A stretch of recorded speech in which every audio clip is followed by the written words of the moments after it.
Hello, everyone, and welcome back to Real Talk English, the podcast where English stops being a subject and starts being a lifestyle. I'm Emily. And I'm James. How's everyone doing today? I hope you're feeling fantastic, because today we're diving into one of the most common yet trickiest questions in English. Tell me about yourself. Exactly. Whether you're in a job interview, sitting your IELTS speaking test, or just introducing yourself at a party, this question pops up all the time. And funnily enough, it's deceptively simple. Most learners think, oh, that's easy, and then suddenly freeze when they have to speak. Right. So today we'll show you how to answer this question like a native speaker, confidently, naturally, and with vocabulary that makes you sound polished and fluent. All right, let's start at the very beginning. The moment someone says, tell me about yourself, you don't want to sound like a robot. You want to sound warm, genuine, human. Exactly. A simple opener works wonders. Instead of jumping straight into facts, start with something conversational. Well, my name is Emily. I'm originally from London, but I've been living in Singapore for the past 5 years. And honestly, I've fallen in love with the food and the weather. That's smooth, natural. It gives the listener a taste of who you are, not just what you are. Notice the expression fallen in love with. It's an idiom. It doesn't mean romantic love. It means you really enjoy something. For example, I've fallen in love with yoga, or I've fallen in love with coffee again. Pro tip for IELTS, idiomatic expressions like that can boost your lexical resource score, but only if they sound natural, not forced. So, let's move on. After your opener, it's time for your background. Where you're from, what you do, maybe a bit of your story. You don't want to say, I am from Canada, I live in a small town. That's textbook English. You can upgrade that. Say, I grew up in a small coastal town in Canada, the kind of place where everyone knows everyone and winters feel endless. Beautiful.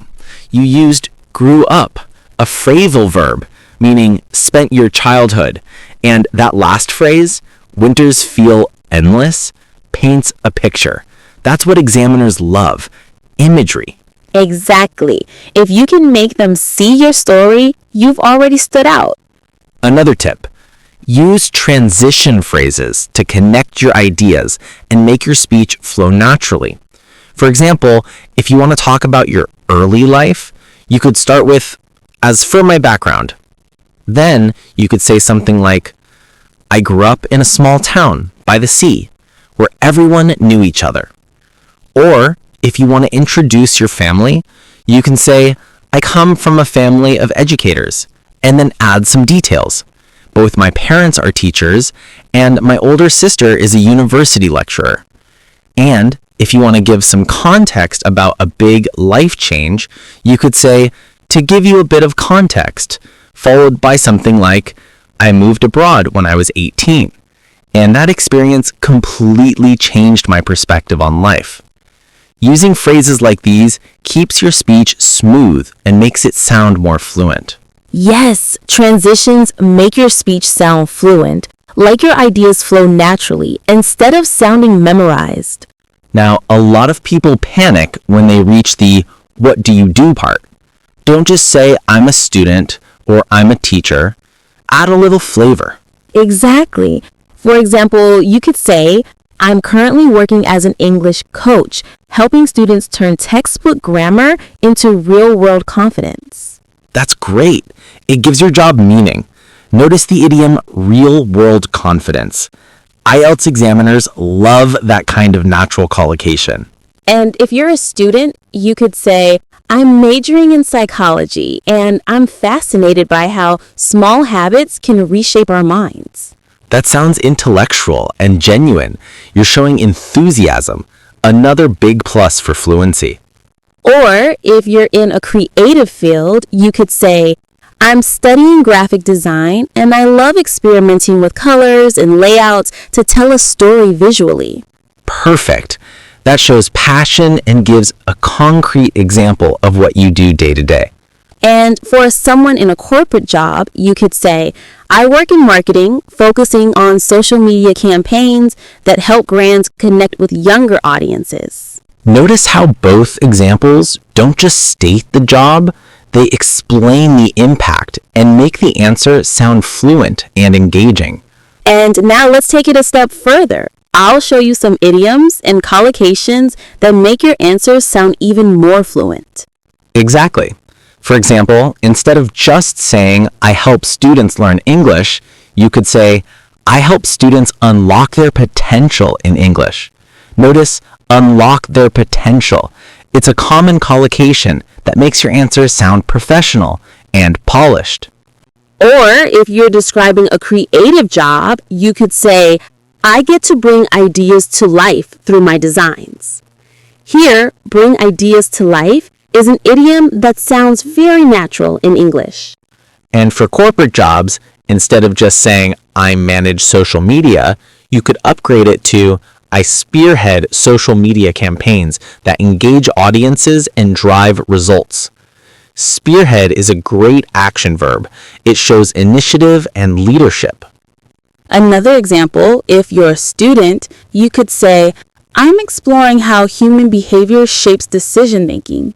This sounds more sophisticated than just, I study psychology. Exactly. Small tweaks like this make a huge difference in IELTS speaking. You sound confident, fluent, and natural, not like you're just memorizing sentences. And don't forget, always link your answer with why you enjoy it or what impact it has. For example, I work as a teacher and I love seeing students gain confidence and express themselves in English. Boom. That's the key. Explain, add color, and use idioms or collocations. Suddenly, a simple what do you do turns into a mini story that's interesting and professional. Let's sprinkle in a bit of personal touch. Family, personality, the things that make you, you. Absolutely. For example, you could say, I come from a big, loud family. Dinner time was always chaos, but I guess that's what made me love communication. That's wonderful. You used humor, emotion, and a linking idea. Chaos led to communication. Perfect. Storytelling. And when describing your personality, try using adjectives with a small example. For instance, I'm pretty outgoing. I love meeting new people and striking up conversations wherever I go. Or, I'd say I'm a bit of a perfectionist. I always double check my work to make sure everything is just right. Or, people tell me I'm the calm one in the group. Even when things get stressful, I try to stay composed and think clearly.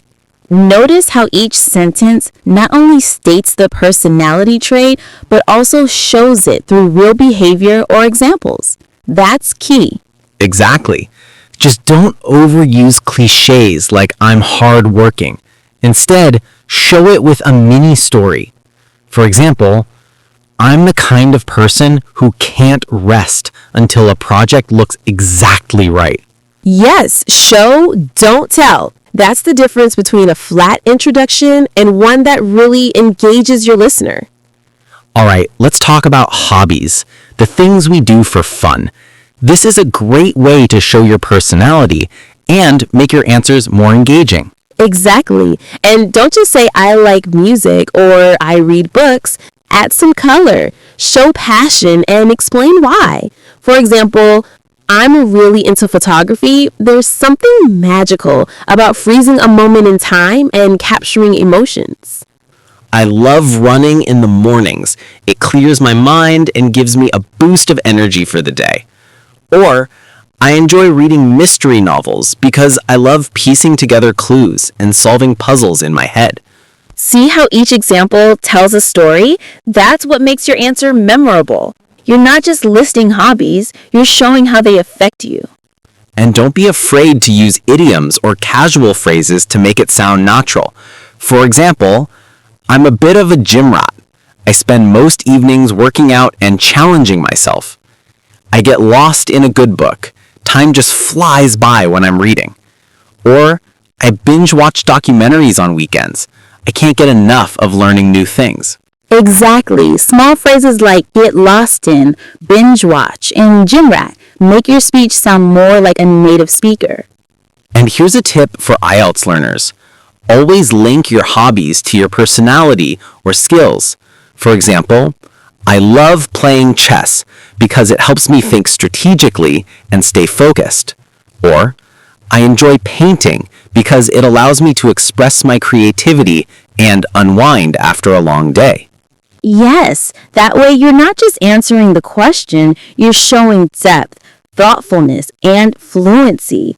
So remember, when talking about hobbies, tell a short story, use idioms, and explain why it matters to you. That's how you turn a simple answer into a strong, natural sounding response. Another great way to make your self introduction memorable, share a fun contrast, what you like and what you don't. Right. It adds personality and makes you sound human, not robotic. For example, I'm a total coffee addict, but strangely, I can't stand the smell of energy drinks. Or, I love the rain. It helps me think, but ask me to drive in it and I'll pass. Notice the idioms total coffee addict, I'll pass, meaning you'll skip it. Exactly. Here are a few more fun examples. I'm a huge fan of spicy food, but I can't handle anything that's too sour. My taste buds revolt. Or I love horror movies. They give me a thrill, but I'm terrified of clowns. Just can't deal with them. I'm obsessed with reading late at night, but mornings are my kryptonite. I can barely get out of bed. See how each sentence shows personality, humor, and natural phrasing? That's what makes your introduction memorable. Exactly. The key is to sound like a real person, not a resume. Mix likes, dislikes, and little quirks, and sprinkle in idioms or casual expressions. For IELTS learners, this is gold. It shows fluency, vocabulary range, and confidence all in a natural and engaging way.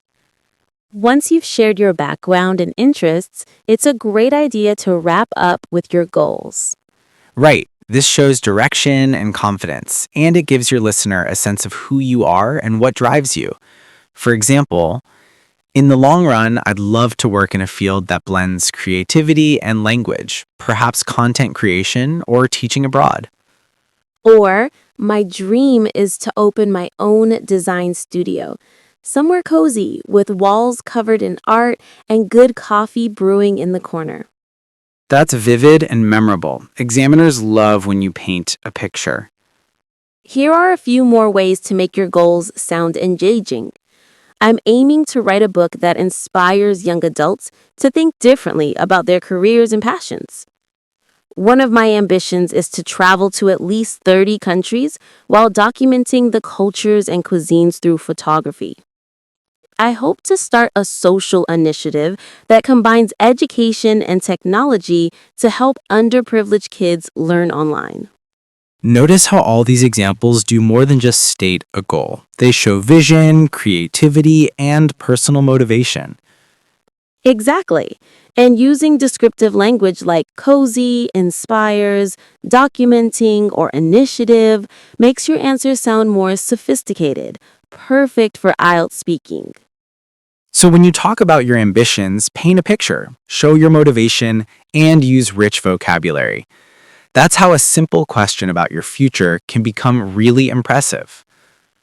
Let's build a full native style answer now, combining everything we've talked about. Sure. Well, I'm James, originally from Sydney, though I've been based in Seoul for the past few years. I work as a communication coach, helping professionals speak English with more confidence. Outside of work, I'm a huge music lover. I play guitar, and I'm that guy who gets way too excited about live concerts. I'd describe myself as curious and easygoing. I enjoy meeting new people and hearing their stories. In the long term, I'd love to start a podcast series that helps learners find their English voice. So, yeah, that's me in a nutshell.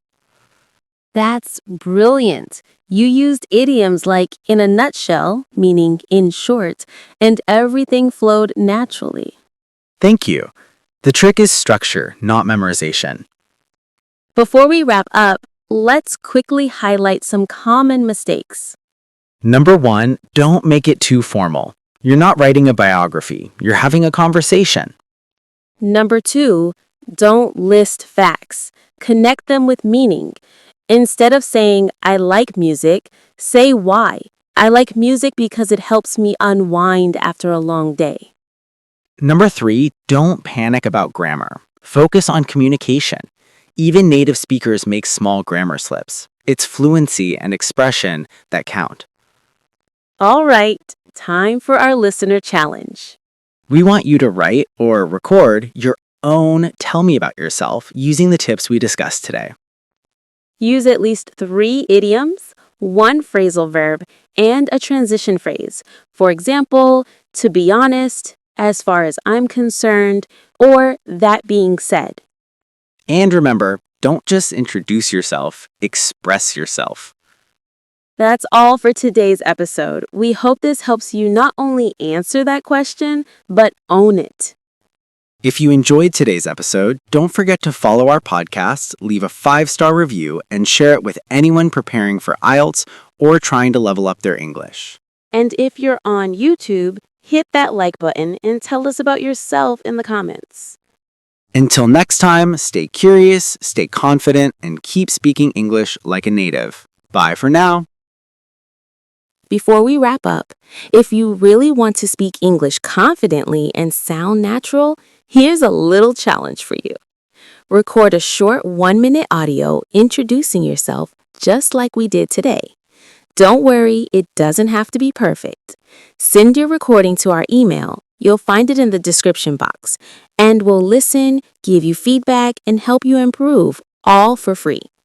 Or, if you prefer, you can simply write your self-introduction in the comments below. We'd love to read it. That's right. Practice makes progress, and we're here to help you every step of the way. All right, that's all for today's episode. Until next time, stay curious, stay confident, and keep speaking English like a native. Bye for now.